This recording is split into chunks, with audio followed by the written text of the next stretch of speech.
देखिए ऐसा है कि जिस तरह से अलग अलग धड़ों के अंदर कांग्रेस पार्टी बंटी हुई है, कहीं जन आक्रोश रैली निकालने की कोशिश कर रहे हैं, वो कहीं पर जन संदेश रैली निकालने की कोशिश कर रहे हैं, उनके प्रभारी जो है वो उनको लेटर लिखकर धमका रहे हैं। तो जो ऐसा संगठन जो कि 9 साल से अपने जिला अध्यक्ष तक नहीं बना सका, तो मुझे लगता है कि किसी भी तरह से जनता जो है उनका साथ देने वाली नहीं है। लोकसभा चुनाव 2024 को लेकर हरियाणा में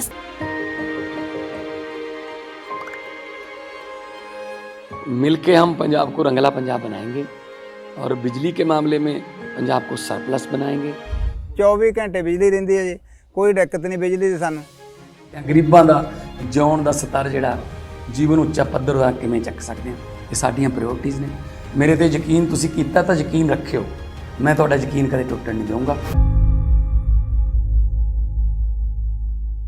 सिरसा लोकसभा सीट से मुकाबला कड़ा हो गया है, जहां कभी राहुल गांधी के करीबी रहे अशोक तंवर भारतीय जनता पार्टी में शामिल होने के प्रयासों में लगे हैं, तो वहीं मुख्यमंत्री से उनकी मुलाकात होने के बाद से हरियाणा की सियासत में खासा उबाल आ गया है, जिसके चलते सिरसा से सांसद सुनीता दुग्गल की टिकट कटने की चर्चाएं जोरों पर हैं। ऐसे में अब मीडिया द्वारा तंवर के बीजेपी ज्वाइन करने की खबरों पर सुनीता दुग्गल से बात की गई, तो उन्होंने कहा कि अशोक तंवर पर जो राजनीतिक सेवा टीएमसी और आम आदमी पार्टी में करना चाहते थे, शायद वो वहां नहीं कर पाए, इसलिए वो भारतीय जनता पार्टी में शामिल होना चाहते हैं। सुनीता दुग्गल ने कहा कि अगर वह भाजपा में शामिल होते हैं तो वह उनके भाई जैसे हैं, इससे पार्टी को निश्चित तौर पर उनके अनुभव का लाभ मिलेगा। देखिए मुझे भी मीडिया के माध्यम से पता लगा है कि उन्होंने आम आदमी पार्टी जो है वहाँ से अपना त्याग पत्र दे दिया है, और अगर वो हमारी जनता पार्टी को, भारतीय जनता पार्टी को ज्वाइन करते हैं, जैसा कि मीडिया के माध्यम से पता लग रहा है कि माननीय मुख्यमंत्री जी से उनकी मुलाकात हुई है, तो मुझे ये लगता है कि जिस तरह की वो राजनीतिक सेवा जो है वो करना चाहते थे आम आदमी पार्टी में या कि तृणमूल कांग्रेस में, तो वो वहाँ पर उस तरह से उनको सेटिस्फेक्शन नहीं हुई, तो इसलिए अगर उन्होंने त्याग पत्र दिया है और हमारी पार्टी में वो आते हैं, तो मेरे जो है वो भाई के जैसे हैं, और मुझे लगता है कि हमें पार्टी के अंदर ज़रूर जो है उनके अनुभव का लाभ मिलेगा। देखिए ऐसा है कि ये हमारी भारतीय जनता पार्टी जो है ना, ये दुनिया की सबसे बड़ी पार्टी है और बड़ी अनुशासित पार्टी है। यहाँ पर हम एक कार्यकर्ता के तौर पर काम करते हैं, चाहे हम किसी भी पद पर क्यों ना पहुँच जाएं। तो उसी कड़ी में अगर भारतीय जनता पार्टी को वो ज्वाइन करते हैं, तो एक कार्यकर्ता के तौर पर वो ज्वाइन करेंगे, और उसके बाद जो भी निर्णय हमारा शीर्ष नेतृत्व लेगा वो 100% हमें मंजूर होगा। अगर शीर्ष नेतृत्व मुझसे ये पूछता है कि सुनीता दुग्गल जो हैं वो क्या सिरसा लोकसभा से चुनाव लड़ना चाहती हैं, तो मेरा उत्तर जो है वो हाँ में है। बिल्कुल जिस तरह से मैंने पिछले 5 सालों में यहाँ पर जनता की सेवा की है, तो मैं चाहती हूँ कि अगर पार्टी मुझसे पूछती है तो मैं फिर से यहाँ से लोकसभा का चुनाव लड़ना चाहती हूँ। वहीं सुनीता दुग्गल ने प्रदेश में कांग्रेस की सरकार बनाने के दावे पर भी तंज कसते हुए कहा कि जो लोग 9 साल में जिला अध्यक्ष तक नहीं बन पाए, वो सरकार क्या खाक बनाएंगे। जिस तरह से अलग अलग धड़ों के अंदर कांग्रेस पार्टी बंटी हुई है, आप देख सकते हैं कि कहीं जन आक्रोश रैली निकालने की कोशिश कर रहे हैं, वो कहीं पर जन संदेश रैली निकालने की कोशिश कर रहे हैं, उनके प्रभारी जो हैं वो उनको लेटर लिखकर धमका रहे हैं। और मुझे लगता है कि इन सब बातों को देखते हुए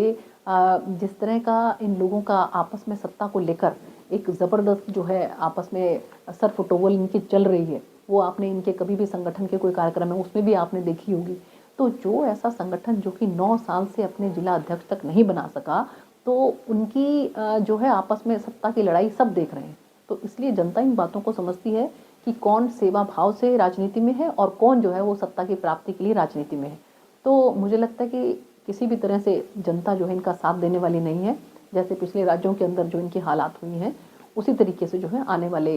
2024 में जो हमारे लोकसभा चुनाव हैं, इनका वही हाल होने वाला है, बल्कि और भी ज़्यादा मुझे लगता है नीचे जाने वाले हैं। और अब की बार जो है माननीय प्रधानमंत्री जी जो हैं फिर से तीसरी बार जो है वो हमारे प्रधान सेवक बनेंगे, और इसके साथ साथ जो है 400 पार जो है अब की बार हमारी लोकसभा में सीटें आएंगी। वहीं इनेलो नेता अभय चौटाला की 2 लोकसभा सीटें जीतने के दावे पर सुनीता दुग्गल ने कहा कि जो पार्टी पूरे प्रदेश में एक विधायक लिए हुए है, वह कैसे ये दावा कर सकती है कि लोकसभा चुनाव में वह किसी भी तरह की जीत दर्ज कर सकते हैं। जो पार्टी पूरे हरियाणा के अंदर केवल और केवल एक विधायक लिए हुए है, वो कैसे दावा कर सकती है कि लोकसभा के अंदर जो है वो किसी भी तरह की जीत जो है दर्ज कर सकते हैं। क्योंकि